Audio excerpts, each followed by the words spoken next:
Here on the ground, change happens fast. Problems feel frequent and urgent. It's loud and anxiety runs high. From a satellite view, the Earth looks the same as it did thousands of years ago. We've been here before. Let's learn from our past and shoot for a better future.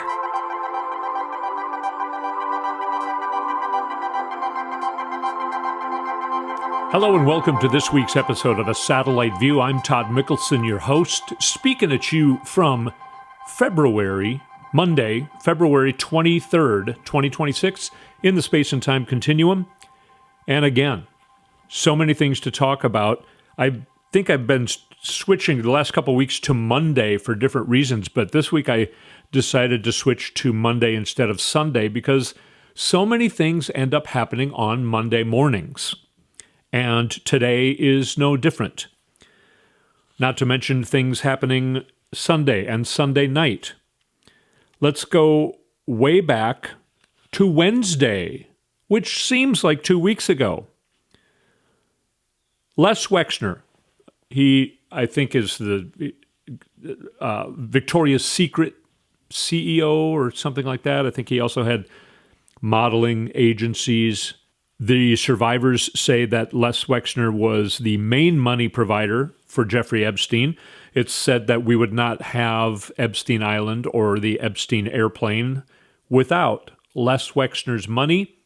They go way back into the 1980s, I believe, being best friends with Jeffrey Epstein. He gave a deposition to Congress on Wednesday. No Republicans showed up. They were told not to be there, not to get mixed up in that. Why? And then, of course, Les Wexner just blatantly lied to Congress, which used to get you thrown in jail immediately in this country, but, you know, there's no law here anymore. In England, however, breaking this morning, there is law.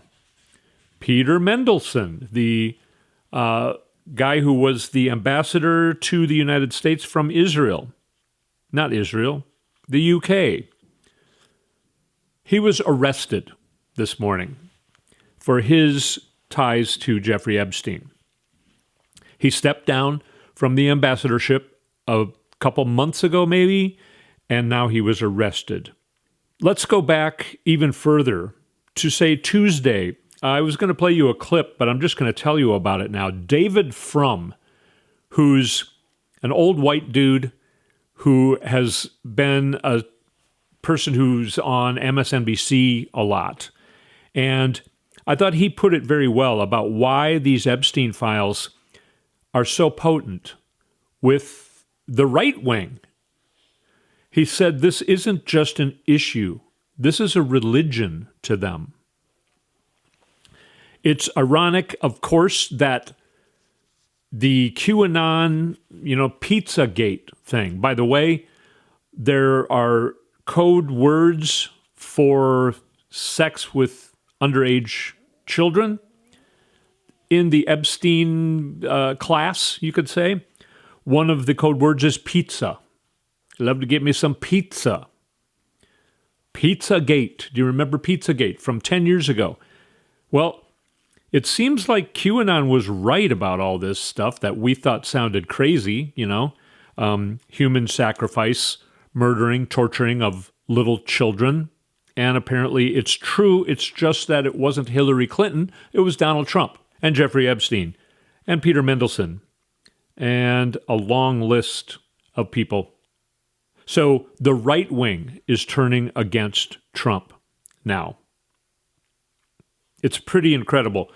They're getting ready to hear more and more, and they're accepting of it. And they do not trust Trump. I'm going to play you a couple of clips of the most far-right freaky people, a couple of them. This is Tucker Carlson talking to Mike Huckabee. Mike Huckabee is the ambassador for the United States in Israel right now. And he's a chucklehead from our past. He's an old school Republican, but turned into a worshiping of Trump. As, of course, Tucker Carlson, we all know where Tucker Carlson has always stood.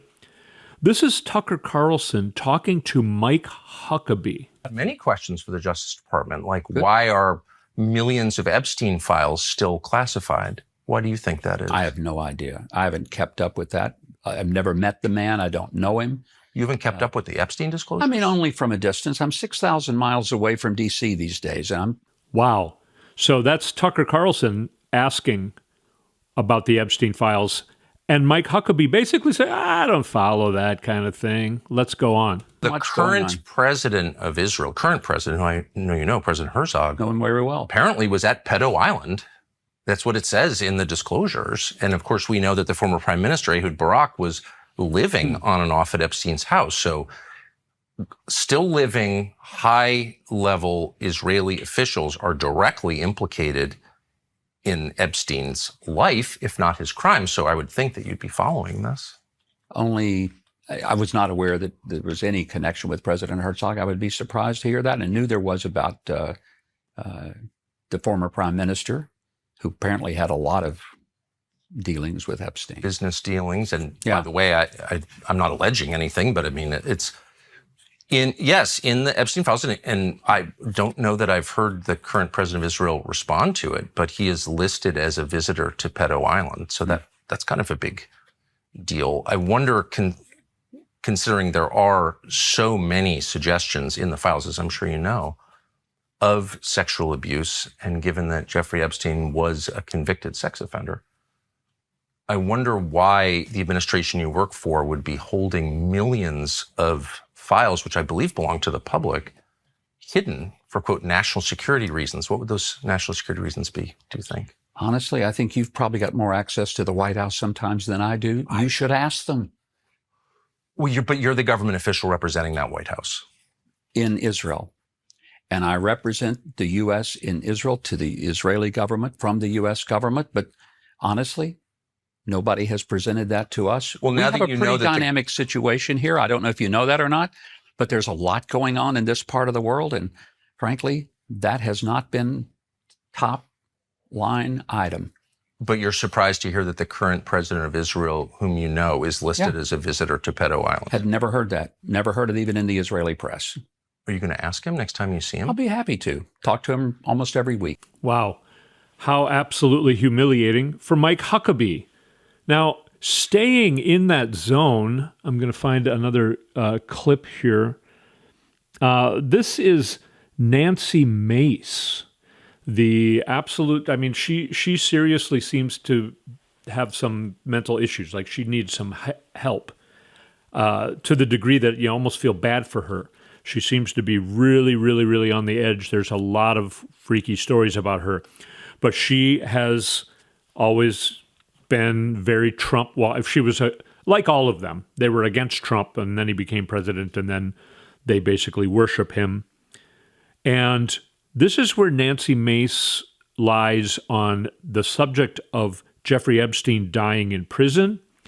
And then listen to what she ties again to Israel and Jeffrey Epstein.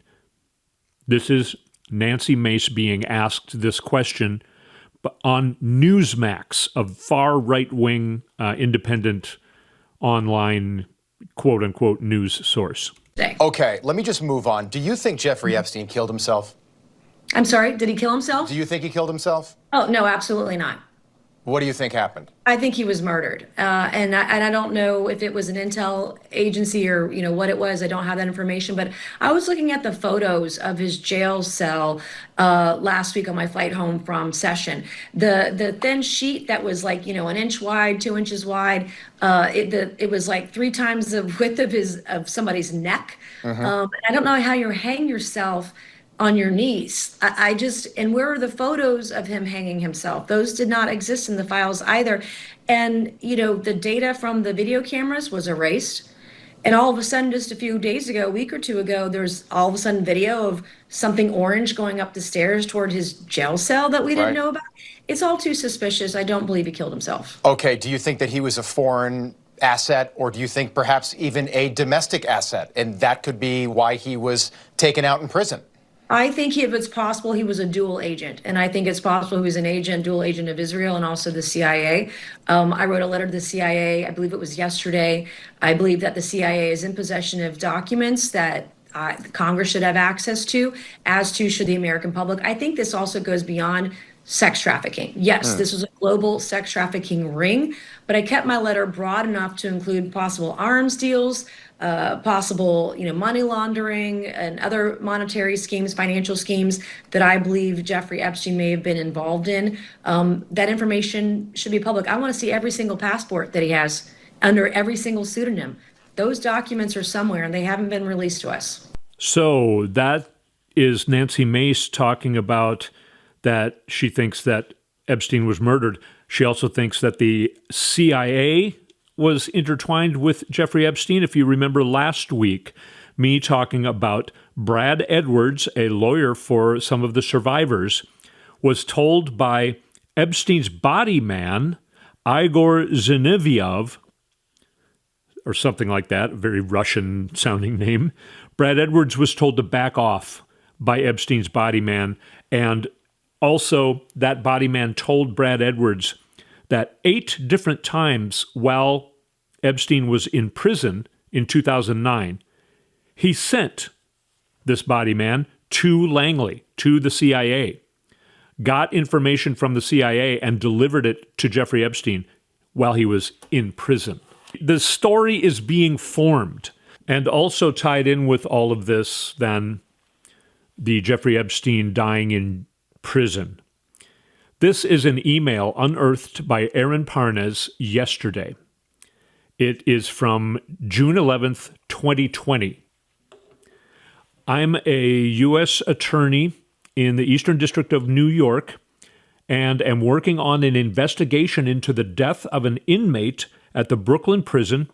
The medical examiner told me that it signed a confidentiality agreement in connection with the investigation into the murder of Jeffrey Epstein.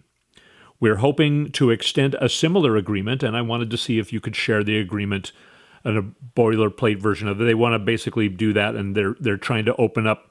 But the point here, of course, is what you're seeing. He called it a murder. This is an attorney, U.S. attorney in the Eastern District of New York, working on the murder case of Jeffrey Epstein. This email was written a little less than a year after said murder of Jeffrey Epstein. Nobody believes he committed suicide anymore. Nobody. Not Nancy Mace. The right wing knows that that is a lie. And the Trump administration knows that the right wing knows that that is a lie. Of course, there was another guy, Jean-Luc Brunel, who was found hung in his jail cell in 2022. He was in France. He was in jail for trafficking of children, sex trafficking of children. He was tied to Jeffrey Epstein. He was going to talk back in 2015 and 16. He got busted, and he wanted to talk. He wanted to make a deal, ironically, sort of, or not coincidentally, but with Brad Edwards, one of the lawyers for the survivors that I mentioned earlier. Back then, they were going to get him immunity. Jean-Luc Brunel, he also had, modeling agencies. He apparently delivered young girls for Jeffrey Epstein's sex trafficking and did a lot of abuse himself. He wanted to talk about it because they were offering him immunity. He ended up back in 2016 all of a sudden going dark on those lawyers because there were emails that just were unearthed this weekend talking about Jeffrey Epstein offering Jean-Luc Brunel $3 million to shut up, to stay silent. And he kind of went off the grid for a while. But then later on, he was thrown in prison in France and found dead, hung in his jail cell. This is a massive international crime ring that makes Al Capone look like he's playing with Tinker Toys. And it is being recognized as such. MSNBC, Lawrence O'Donnell did a big story on it this week. And people are starting to see that Donald Trump is a mobster. He acts like a mobster. And the farthest right-wing MAGAs are ready to face it. They are facing it. So how will they accept when the news comes out about voter fraud and election fraud in the 2024 election? How will they take it when they hear that Donald Trump did not win the 2024 election? It was rigged mostly by Elon Musk. Kamala Harris overwhelmingly won that election. How do you think the MAGAs will accept that now as opposed to a year ago? If they would have heard that a year ago, would they have accepted it? Now, are they ready to accept it? We're going to talk about how some of that is just starting to break into the mainstream. When we come back, we're going to talk about Elon Musk being uncovered for voter fraud in the United States election, the very first little crack. We're going to learn about that when we come back from a short break. You're listening to A Satellite View. We'll be right back.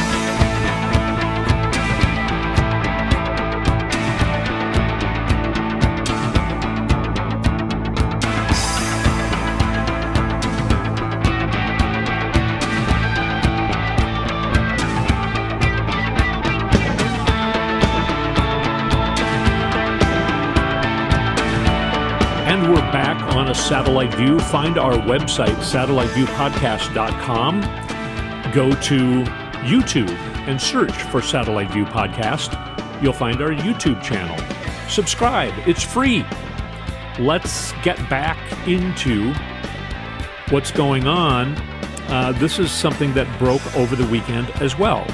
I believe so. Yeah, it broke over the weekend. So, in Georgia, part of the reason this story is coming up now is because of Donald Trump sending Tulsi Gabbard and the FBI into the Georgia election place and stealing ballots, not from 2024, from 2020. They're trying to prove voter fraud, election fraud from 2020. He keeps saying, our elections are so rigged, they're so corrupt.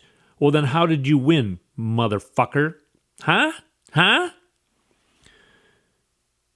They're not concerned about checking into the 2024 election, but the Georgia Secretary of State's office is. In October of 2024, the month leading up to the election day, I believe it was November 5th.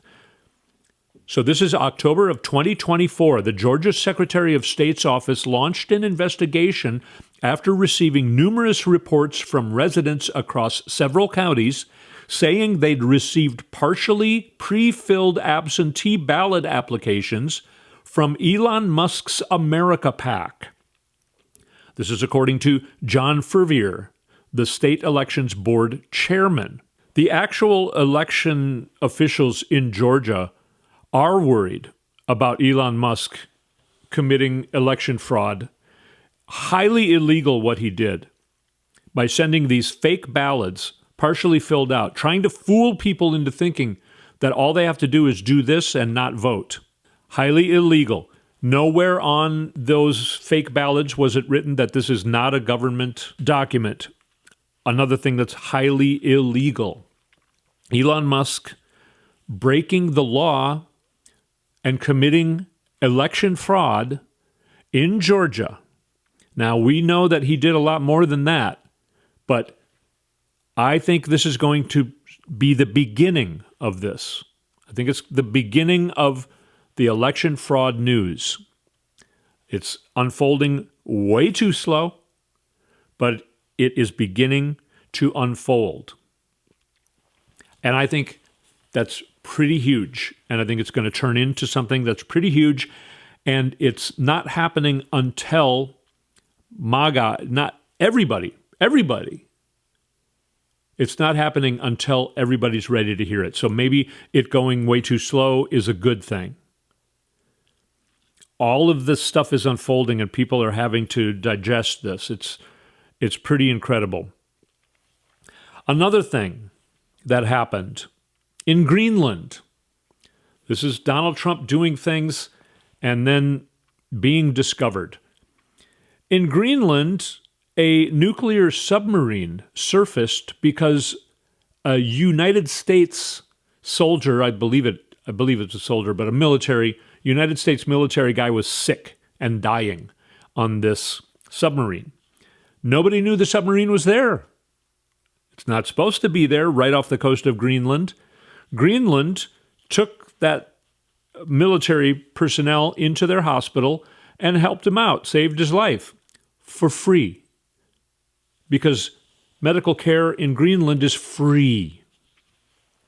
So now people are talking about how great Greenland is, and what is Trump doing? Discovering that we have a nuclear sub, and still, he's not making actual moves. Let's see. This weekend, what was being said on Friday and even on Saturday still? We're going to bomb Iran. We're going to attack Iran. We're starting war in Iran this weekend. What just ended? This weekend just ended. And all of the ships and all of the planes were right there around Iran, but Humpty Dumpty couldn't make them do shit because the military's not listening to Donald Trump. I believe that is true. I believe the military, he might have even made a call, go in, and then somebody might have told him, yeah, they went in, they killed everybody. Good job.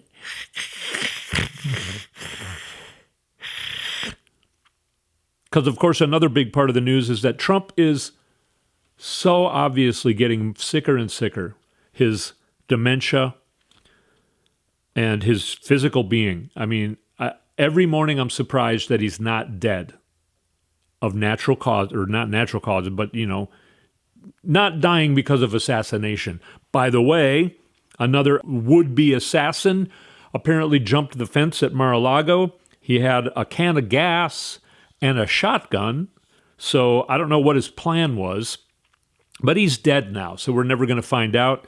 He grew up in a very MAGA family, and he's in his early 20s, so half his life he's been worshiping Donald Trump along with his family and thinking that the Democrats were the ones who were killing and torturing babies, and then when he found out it was actually Donald Trump and Donald Trump is hiding it, he decided to, assassinate Donald Trump. That's what's going on. It was not a Democrat. It was another MAGA trying to assassinate Donald Trump. It's not going well.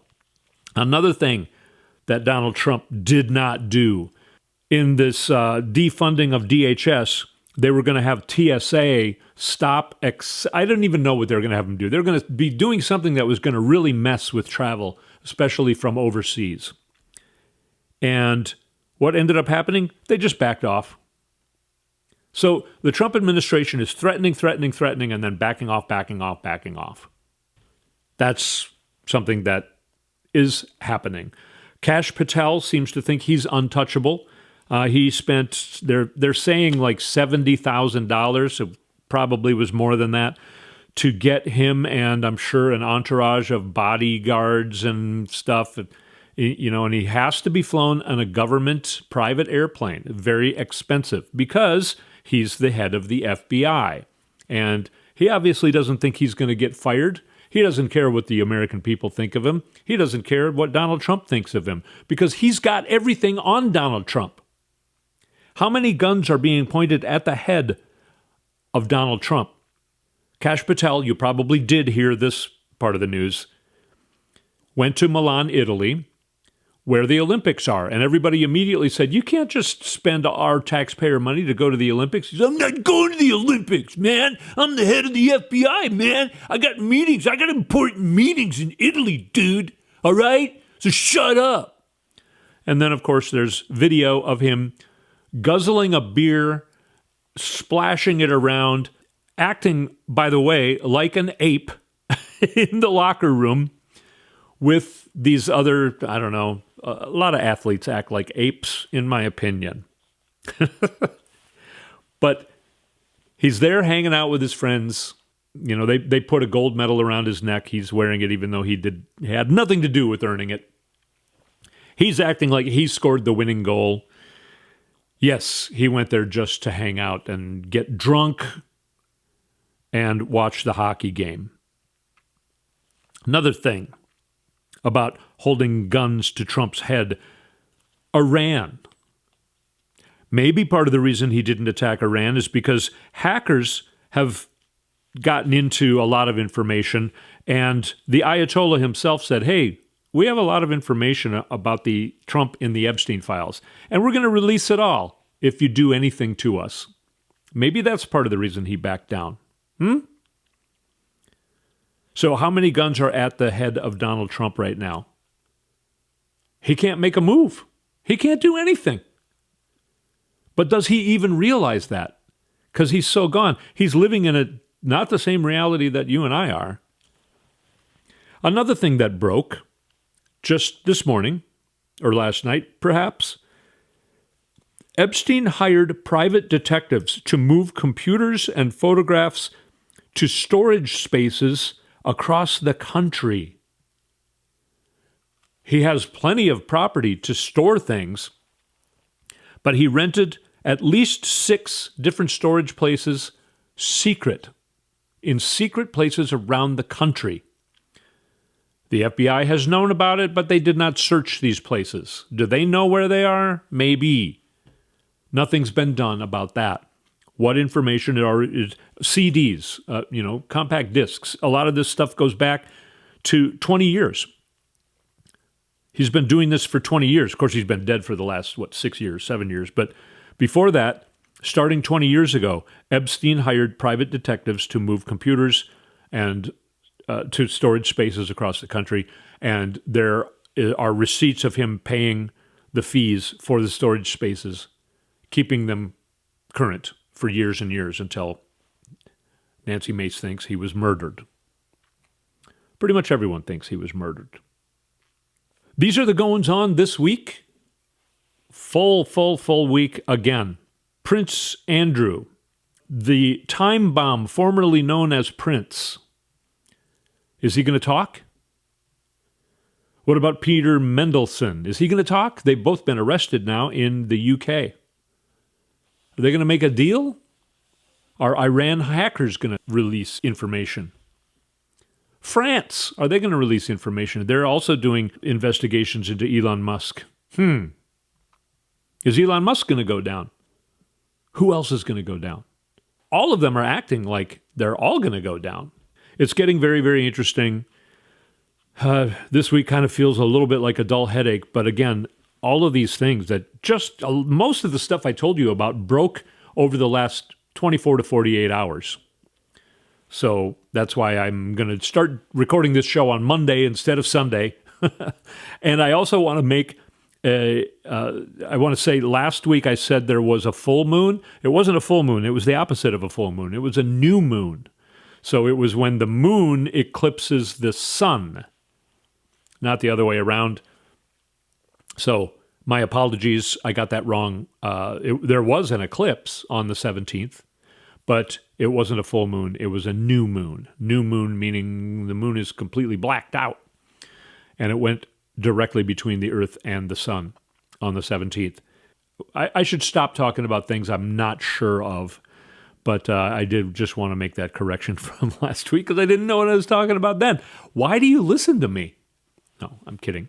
I really do try and back up all the information I give you, at least by 2 or more sources, and try to bring you information that you're probably not hearing if you're only exposed to United States media. There are a lot of alternative media sources that are in the United States, but they're not on TV. They're not MSNBC or CNN or ABC or CBS or NBC or any of those. So we try and dig deep here and bring you things that you didn't know about. Let's all please take care of each other. Please take care of yourself. Let's stick together and help each other get through all this. We are getting through it. They are crumbling. I know it's going slow, but it is crumbling. And people are accepting this. People do not expect J.D. Vance to be the next president, even though it looks like Donald Trump could not wake up from his sleep if he can fall asleep tonight. It's getting crazy, and people are accepting it. Things are going to be different. It had to get this bad for it to collapse, and it is collapsing. So, I want to thank you so much for sticking with me here on the show. It's very important to me, and I so appreciate you being here. You help me a lot. I hope I help you. I will speak at you next week.